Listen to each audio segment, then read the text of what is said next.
Felipe, tudo bom? Aqui, Lário Dalfovo da Flamengo TV. Felipe, você ainda vai certamente responder bastante sobre as questões ofensivas que deram certo hoje, mas agora são 5 jogos consecutivos sem sofrer gols, né? 3 vitórias no período em que o Flamengo, desde que o Flamengo perdeu pela Libertadores. E o que significa para você 5 jogos consecutivos sem sofrer gols? Bom, primeiro nível do. Tá muito alto. Alô, alô, agora. Primeiro nível dos jogadores, que são muito bons. Depois a concentração, o comprometimento defensivo deles, que é muito. O nível de comprometimento e de estudos deles mesmo, né, com os próprios erros e com os acertos é muito alto. Eles mesmos se cobram, eles mesmos vêm perguntar para mim o que poderia ter feito em tal jogada, como poderia ter solucionado. Então esses debates ajudam muito a fase defensiva e eu penso que uma equipe que um ataque ganha jogos, mas a defesa ganha campeonatos. Sempre penso isso e dou um valor muito importante para a fase defensiva da equipe. Isso não quer dizer que é a última linha, quer dizer que são os 11, né, que jogam, que são importantes na fase defensiva e todos têm que participar e tem a sua função também defensivamente. Tá muito alto ainda, não tem como baixar? Alô, alô, tá bom, vamos embora. Alô, alô, alô, tá bom. Uhum. Pode? Felipe, boa noite. Gabriel Reis, Placar TV e Paparazzo Rubro-Negro. Queria te perguntar sobre o desempenho do Ayrton Lucas. A gente percebeu ele fazendo uma grande partida, não só hoje, já vem melhorando, e eu percebi um detalhe. Ele muito bem na jogada defensiva aérea, né? E era uma pequena deficiência que a gente percebia que algumas jogadas aconteciam, e a gente percebe algumas coisas que já dá para ver que tem ali um pouco, bastante do seu trabalho, como, por exemplo, o Pulgar, o De La Cruz, que não podiam tomar cartão amarelo e não tomaram cartão amarelo. E uma partida também, gostaria que você falasse sobre essa partida que o Pulgar fez hoje, né? Acho que o time inteiro foi muito bem, mas a partida do Pulgar foi impressionante. Bom, a partida do Ayrton, mais uma vez, foi muito, muito completa, muito boa, muito sólida. Esse ponto que você citou sobre a fase da defesa da área é uma coisa que ele mesmo se cobrava, porque a torcida, na torcida, né, senão todo mundo meio que pegava no pé dele, mas muito, eu falei para ele, né, ele tem que ter as ideias claras dentro da área, quem que são as prioridades para ele defender, não dá para defender tudo, o lateral sempre fica sobrecarregado e ele gosta de treinar, perguntar e melhorar. Então nesse ponto aí, mérito é dele. E segundo, existem jogadores que crescem com determinados tipos de estruturas diferentes, né? A gente olha para o Ayrton, ele teve uma fase incrível aqui com o Vitor Pereira, na qual com o corredor aberto, mas eu acredito que para recuperar a melhor versão dele fosse juntar e diminuir as relações e fazer ele ter mais linhas de passe para poder simplificar um pouco o jogo dele. E ele veio se sentindo melhor. Mas assim, o jogo que ele fez contra o Vasco foi top, foi contra a LDU, foi muito, muito, muito bom, realmente contra a LDU na fase defensiva foi um jogo assim que fazia muito tempo que eu não vi ele fazer e um jogador que recupera a confiança, recupera a hierarquia que ele tem dentro do grupo, dentro desse elenco e não podemos esquecer que é um jogador de seleção. Mais uma lição para todos, nós, vocês e torcida, de que um jogador ele não desaprende, né, de jogar, né? Ele só precisa de tempo, carinho e ele vai recuperar a melhor versão em tempos, né? Ele, o Wesley, todos eles demonstraram isso para nós. Então fica a lição aí. E o Eric mais uma vez, um jogo extraordinário. O Eric é fora de série, um jogador fora de série. Felipe, boa noite. E Mauro Santana, do canal Mauro Santana, e até sobre essa questão que o jogador não desaprende, né? Tivemos mais uma vez a presença do Pedro, dessa vez como titular pela primeira vez, depois desse longo período de recuperação. Queria que você falasse a respeito desse processo que culminou com a primeira partida dele como titular, como é que você tomou essa decisão, né? E, lógico, o impacto dele, que já está brigando pela artilharia do Campeonato Brasileiro em tão pouco tempo que ele retorna depois de um longo período de inatividade, quando se esperava até mais dificuldade dele para tentar encontrar ritmo, né? A calibrar a pontaria, mas parece que passou 7 meses, né? Desse intervalo que ele volta a jogar futebol. Realmente, me parece que ele tenha ficado fora, né? Isso com a bola, né? Com a questão fina com a bola, ele está incrível e a gente via isso nos treinamentos, né? Os próprios médicos tinham que frear ele porque ele estava vindo muito bem nessa recuperação, mas existem prazos e era importante ele cumprir esses prazos. E agora nós temos que continuar com essa sequência de minutos para ele. É um jogador muito determinante, muito diferente nas áreas, na área. Ele faz a diferença, um cara que é decisivo e eu acredito que venha a potencializar ainda mais o nosso ataque. Tem o mesmo conteúdo que os outros jogadores em vídeo, porém no campo menos. Então existem alguns movimentos ainda que nós temos que fazer, automatizar mais para ele e para que a equipe possa entender a forma de jogar que ele tem. E eu não tenho dúvida que ele vai elevar mais ainda o nível do nosso ataque, que está muito forte. Então fico muito feliz pela partida dele e agora vamos recuperar mais essa parte física. Ele mesmo sabe que fisicamente não está a 100%, mas conseguiu ser titular hoje, conseguiu fazer um jogo muito bom, muito bom e vamos esperar que ele siga nessa evolução aí, porque é um jogador de Copa do Mundo, né? Todo mundo sabe. Felipe, boa noite. Rodrigo Cerqueira, Grupo Globo.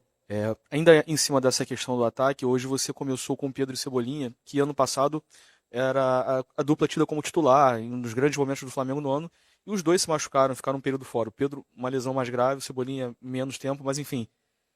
Qual o ganho que você tem nessa questão de elenco e ofensivo, você poder contar com eles dois, que parece que mesmo, primeiro jogo deles juntos esse ano como titulares, mas parece que eles já estavam jogando juntos, enfim, é uma sintonia muito fina entre eles, né? Sim, a escolha pelo Cebolinha hoje foi pelo plano de jogo, pelo que eu imaginei que pudesse acontecer com a equipe do Corinthians na fase defensiva deles. Então, onde estariam as vantagens, e imaginei que um jogo seria melhor para o Cebolinha antes que de outro companheiro, né? Então, ele tem essa relação socioafetiva com o Pedro, que é muito boa, mas também com a Arrascaeta, e eles se entendem muito bem, né? Então, muitas das vezes o Pedro gosta de fazer um jogo mais associativo e ele é o cara que dá profundidade. Também o Michel faz muito bem isso aí e é muito bom ter todos esses jogadores disponíveis, né? O Cebola vem de uma lesão muito grave, a lesão mais grave de todas no futebol, e também outro jogador que parece que não sentiu, né? Todo esse tempo parado. Tem ainda que evoluir, temos coisas que trabalhar, que melhorar, mas é muito bom ter Cebola, Michael, Bruno, Luiz, Plata, todos podem jogar nesse lado do campo, até mesmo o Matheus Gonçalves pode jogar aí e é importante que eles se sintam confortáveis dentro do campo. Boa noite, Felipe. Pedro Ramirez, Sintonia Esportiva. Parabéns pela vitória e pela goleada de hoje. Eu queria falar sobre o Hugo Souza, o goleiro do Corinthians, que teve a oportunidade de jogar contigo também aqui no Flamengo, e apesar de estar fazendo uma boa temporada, estar numa carreira sendo elevada, teve seu nome gritado pela torcida do Flamengo hoje. Eu quero saber de você se você consegue ver algum paralelo com o Hugo Souza e o Matheus Cunha, porque é o goleiro que veio revelado do Flamengo, está no banco de reservas, se você acredita que é necessário que ele saia do Flamengo, ganhe casca, para voltar e consiga talvez desempenhar um futebol com mais constância. Obrigado. Bom, o Hugo, eu já falei sobre ele em outras entrevistas, né? É um amigo que eu tenho, um ex-companheiro aí durante alguns anos. E é um cara com um potencial muito grande e muito corajoso, né? Porque ele decidiu sair, também era o momento dele sair. Aqui as portas, a situação dele estava bem complicada, realmente. As portas estavam se fechando e ele teve muita coragem de ir para Portugal, num clube de menor expressão, para poder mostrar o futebol. E aí eu acho que ao sair desse contexto do Rio de Janeiro, para ele foi muito bom e hoje ele é o goleiro que ele é. A falha que ele teve não quer dizer nada, até mesmo pelo respeito que ele tem com a torcida do Corinthians, com grandes atuações, e hoje fez também grandes defesas. Então, um goleiro que o mérito é dele, né? Conquistou tudo, conquistou sozinho. E o Matheus foi titular do Flamengo, é um cara que é muito confiável, confio nele, vai jogar na quinta-feira, e não tenho dúvida que se precisar, como vou precisar em alguns momentos do ano, eu sei que eu posso contar com ele de olhos fechados, né? Então, não sei sobre sair ou não sair. Hoje o Rossi está sendo titular, está desempenhando um trabalho também. Para mim, o principal do goleiro é debaixo da trave com as mãos, e ele está fazendo bem, e depois com os pés também nos dá muito a equipe. E os dois goleiros têm essa briga saudável entre eles, e hoje por hoje tô optando pelo Rossi, mas eu sei que se precisar eu posso contar com o Matheus. Até mesmo quando eu cheguei aqui na Copa ele era o titular e o time estava classificado até a semifinal. Felipe, boa noite. Natália Brasil aqui, Boa Rádio Roquete Pinto. O Flamengo teve a goleada contra o Juventude 6-0, depois teve 2 empates sem gols e hoje voltou a ter um placar muito elástico 4-0. A gente já ouviu, né, tanto da torcida quanto da imprensa, comentários a respeito da dificuldade do Flamengo em alguns momentos em fazer gol, mas a gente viu recentemente 2 grandes goleadas. O que você acha que pode estar acontecendo? Algum posicionamento tático da sua escolha? O que você acha que pode estar tendo essas oscilações entre uma goleada e jogos onde o Flamengo não conseguiu marcar?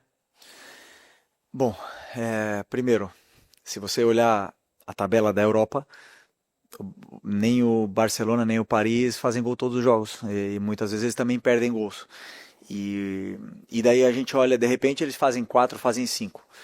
Não vamos fazer gol todos os jogos, isso é uma coisa evidente. O problema é que aqui no Flamengo, eu conheço bem esse clube, já estou aqui há 6 anos, quando não se conseguem as coisas, ou quando, por exemplo, empatamos o jogo contra o Vasco e não fizemos gols, criamos várias chances, não fizemos o gol, então a torcida, ou então o pessoal aí, os analistas de YouTube, de Twitter, temos que achar um culpado.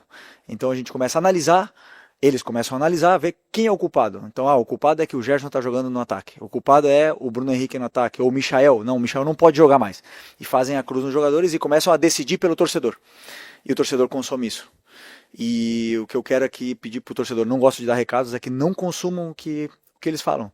Eu também analiso minha equipe, eu também sei o que a gente pode melhorar. E quando não se faz gol, os jogadores são os primeiros que pedem mais finalização. Os jogadores são os primeiros que sabem que tem que melhorar, sabem que tem que chegar na área e ser mais frios e criar automatismos e mecanismos para poder fazer gols. Mas esse time aqui já deu muitas alegrias e é o time mais goleador do Brasil em 2025. E um dos menos goleados.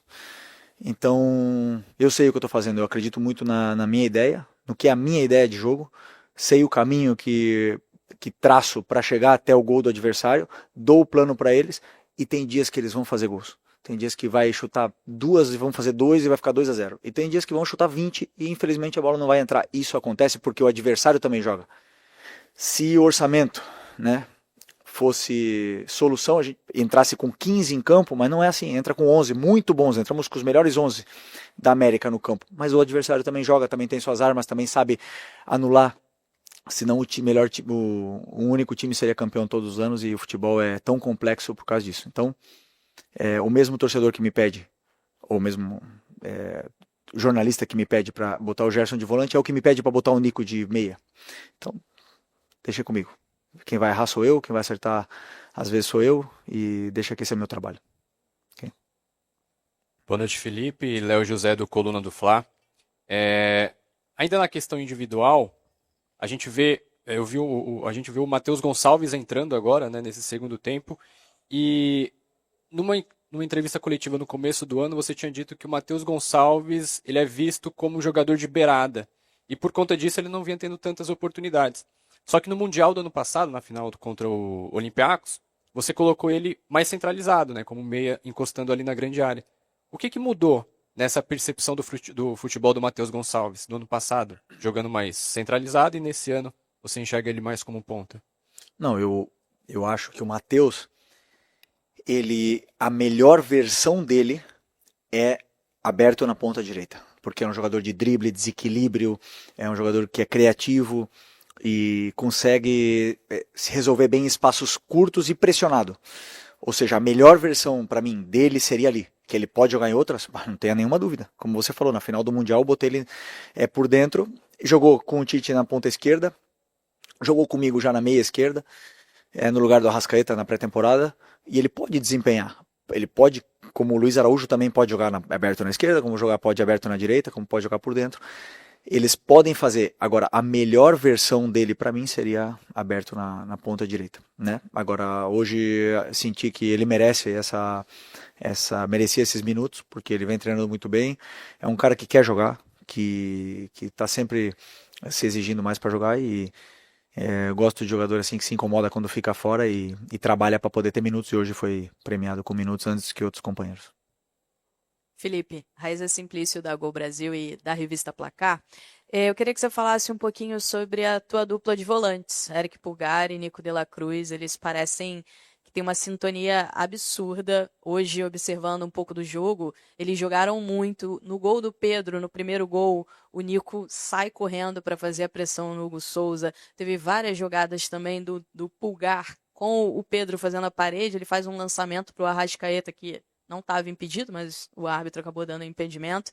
Enfim, eu queria que você falasse um pouco dessa química, né, entre esses dois jogadores. Como você conseguiu construir essa química entre eles dois? Bom, primeiro que o meu modelo pede muito, né, ou exige muito, ou os volantes são o verdadeiro coração para mim do time e muito do que acontece no campo depende deles. Então, os 4 volantes mais o Gerson, quinto, são os jogadores que podem jogar aí e todos eles têm tido muito bom desempenho. Por exemplo, para mim o Everton Araújo foi muito bem contra a LDU, o Alan foi muito bem contra o Juventude, entrou muito bem contra o Vasco. Então eles têm tido um grande desempenho. O Eric e o Nico têm eles tiveram mais minutos ultimamente, jogaram juntos mais tempo. Portanto, eles desenvolveram dentro do campo essa química, porque o jogador vai se conhecendo, vai sabendo o que o companheiro faz, gosta e aonde ele gosta de se movimentar, e eles se entendem muito bem. Isso é para fora, né? Para dentro, eu já me apego a muitos outros aspectos além da posse de bola. Para mim, são outros aspectos de cobertura, de detalhes mesmo micro do jogo que eles são muito completos, eles dão muito à equipe, eles cobrem muito a zona do campo e fazem com que a equipe, com e sem bola, sempre esteja melhor posicionada. O Nico vem tendo um desempenho muito alto e um ritmo de jogo muito alto também, coisa que eu achava que ele tinha que melhorar do ano passado quando eu cheguei aqui, que era essa intensidade dos 90 minutos, e hoje ele já consegue fazer muito bem. Então, continuar com esse cuidado aí para que eles possam continuar dando muito para a equipe, que eles são muito importantes. Boa noite, Felipe. Fábio Barcelos, canal Família da Nação. Primeiro, parabenizar a você e a equipe, né? O Flamengo hoje fez uma partida de almanaque. Acho que há muitos anos eu não vejo uma partida tão espetacular de uma equipe. Parecia um time europeu jogando aos nossos olhos. E você citou ainda há pouco que o Matheus Cunha será o goleiro titular do próximo jogo de Copa do Brasil contra o Botafogo, né? O Botafogo da Paraíba. Vai ser só o Matheus Cunha ou no planejamento da comissão técnica o Flamengo virá como uma equipe alternativa? E vindo como uma equipe alternativa, recentemente vimos um time aqui do Rio de Janeiro que levou uma equipe alternativa e até o técnico ficou para poder trabalhar a equipe titular, né, da ritmo de jogo para a equipe titular. Você também iria ou ficaria no Rio de Janeiro? Não, eu não planejei o jogo ainda porque eu não assisti o Botafogo da Paraíba. Então não sei muito bem ainda como eles jogam. Vou analisar a partir de amanhã e aí vou decidir o que eu faço perante a esse jogo, esse desafio que vamos ter pela frente. O Matheus eu vou colocar para jogar, o Rossi precisa de descanso e ele merece também jogar esse jogo, e os outros eu vou ver ainda, né? Tem outros jogadores que também merecem jogar, tem outros jogadores que têm que descansar, que estão numa sequência muito grande de jogos, mas com certeza eu vou né, para esse jogo, porque é muito importante para a gente também essa vitória na Copa do Brasil. Nada. Oi, Felipe, Sérgio Lobo. Um pouquinho do que o colega perguntou relacionado ao primeiro tempo do teu time, que eu acho que o jogo ficou definido ali, com a atuação extraordinária do teu time, com uma pequena oscilação entre o primeiro e o segundo gol. Teve ali uma oscilação, o Corinthians deu o único chute ao gol, foi a defesa do Rossi. E aí eu já vi você falando aqui em algumas entrevistas coletivas que você, primeiro, tem que vencer o jogo, e depois, se possível, dar espetáculo. E o time saiu ovacionado pela torcida, esses 60 e tantos mil espectadores aqui do Maracanã, pelo menos 60 mil, ovacionaram a tua equipe quando desceu. É mais ou menos isso que você quer? O nível de atuação do primeiro tempo com, se possível, dar a atuação, digamos, de gala que o time teve, fazendo 3-0? O treinador sempre espera uma atuação de gala, um time concentrado, um time que domine, que seja pressionante, que faça gols. A gente sempre espera isso. Quando eu deito no travesseiro um dia antes do jogo, eu penso, poxa, tomara que amanhã seja a melhor atuação da nossa equipe, né? Sempre almejo isso e preparo isso. Sempre brinco com o meu auxiliar que até agora na prancheta ganhei todos os jogos, né? Sempre. Eu nunca perdi um jogo na prancheta. O problema é que no campo o adversário joga, as fichas se mexem e não é tão simples assim. Eu vou te falar uma coisa, eu acho que o nosso primeiro tempo hoje a gente foi muito efetivo, feliz, jogamos muito bem, é verdade. O Corinthians teve méritos nesse pequeno momento de oscilação que você fala. Foi mérito do adversário, que tem muita qualidade para sair da nossa pressão. Teve algum desajuste da parte do treinador para os jogadores na hora de pressionar, que a gente tentou corrigir logo no primeiro tempo e conseguimos voltar para o jogo. Mas o nível de atuação do Vasco no primeiro tempo e esse foi muito parecido. Só que contra o Vasco a bola não entrou, nas chances que a gente teve. E entrou um gol cedo contra o Corinthians, isso fez o time jogar mais leve, mais solto, e aí o time se desenvolveu muito melhor. Então o gol e o resultado, eles fazem ele tem muita influência na parte do mental dos jogadores, na parte mental da torcida e tudo mais. Eu, como treinador, tenho que separar o resultado e ver o que foi feito de certo do que foi feito de errado e continuar evoluindo a equipe, e o resultado não pode me enganar nunca, e como eu falo para vocês, não me engana. Mas eu estou muito feliz, claro, com o que eu vi hoje no campo e espero que possa se repetir mais vezes. Felipe, tudo bem? Rafael Borghetti, repórter do canal Flavoz. Queria voltar um pouco na sua análise do Cebolinha, que eu concordo com você que ele também fez uma partida muito boa, fez o gol também, mas queria também destacar a entrada do Luiz Araújo, né? Que você no primeiro tempo ter o Cebolinha, um jogador mais agudo e tudo mais.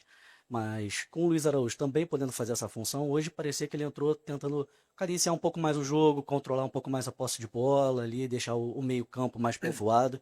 Queria entender de você como é ter no primeiro tempo um ponta mais agudo, no segundo tempo um ponta que pode fazer essa função também, mas prefere segurar um pouco mais a bola. Como é que você pretende fazer isso também nos próximos jogos? Obrigado. Não, eu acredito que quando o ponta, nós temos um ponta que joga aberto, como jogou o Cebolinha no primeiro tempo, esse jogador ele tem que ser determinante, ele tem que ser diferencial, a bola tem que cair no pé dele e o adversário tem que gastar 2 ou 3 jogadores para poder parar. É isso que eu espero de um ponta que joga aberto, e o que eu peço para eles, que eles sejam determinantes, que eles sejam agudos, que eles driblem, que eles façam a diferença, né? E o Cebolinha fez bem isso, ele teve essa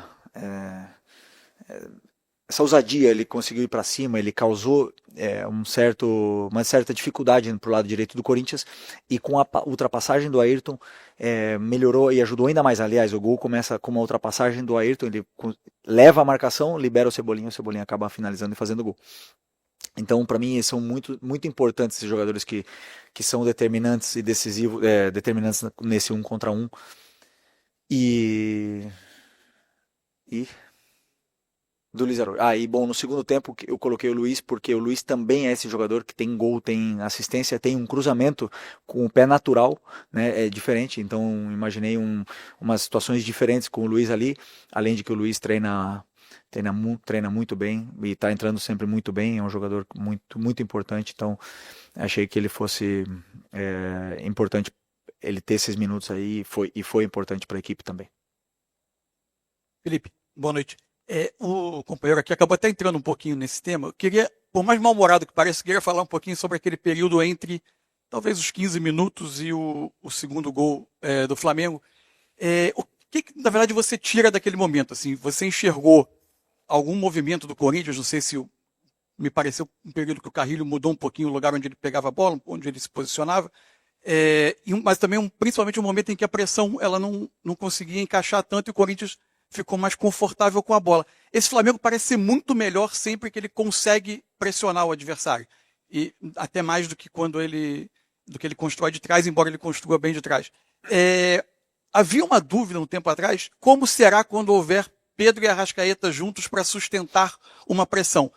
Você relaciona esse período alguma coisa à presença desses dois, ao movimento do adversário, e você tem alguma dúvida que o time é capaz de manter jogos de muita pressão com os dois fazendo essa primeira pressão do time?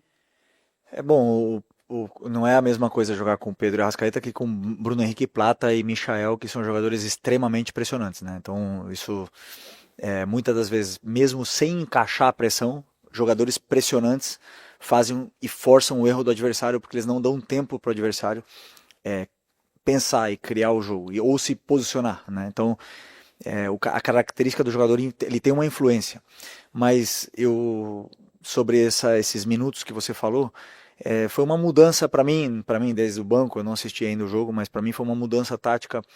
O Memphis descia, formava um losango, o Romero abria, o Yuri do outro lado, e formava um losango no meio com Ranieri, Bidon, Carrillo e Memphis, e isso sobrecarregou nossos volantes. Então eu não estava conseguindo dar a informação, porque é um pouco mais complexo, porque eram muitos jogadores envolvidos na solução desse problema, e aí acabamos sofrendo um pouco sem a bola, né? Mas o nosso time sabe sofrer também. Temos uma última linha de 4 jogadores que sabem jogar alto, com coragem, e nesse período eles tiveram uma chance de gol num cruzamento, que é como os adversários tentam chegar contra a gente, a maioria, né? Por cruzamentos ou por contra-ataque.